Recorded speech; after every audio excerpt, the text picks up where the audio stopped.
बटोराइल बा। तेरे बुझात नहीं खे ई सब शीश से लोग हैं। काहे भलिया हो आज ई भीड़ बटोराइल बा। लइका जवान बुढ़वा सब घरे आइल बा।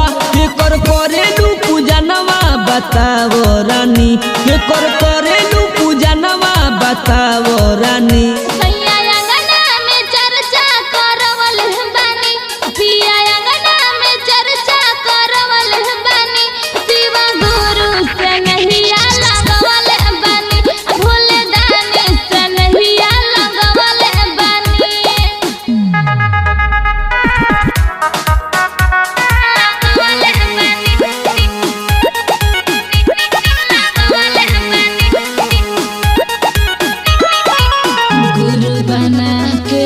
दिल में बसा के भोला के भगती में झूमतानी।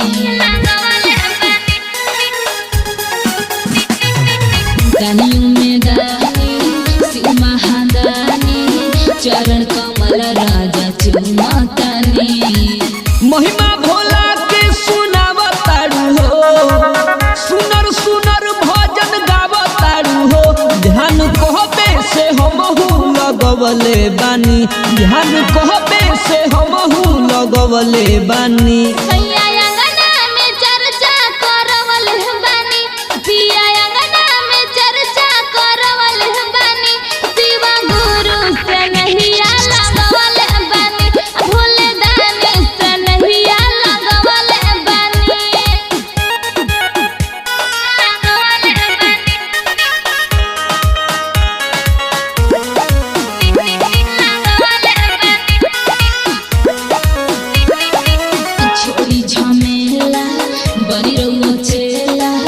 राजा जी जिंदगी सफल हो जाए।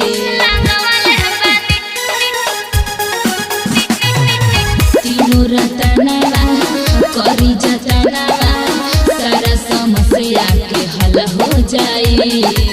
निके तू बतिया बताई देलू हो, भक्ति के रहिया देखाई देलू हो। फूल नहिया के दिल में सजवले बानी, फूल नहिया के दिल में सजवले बानी।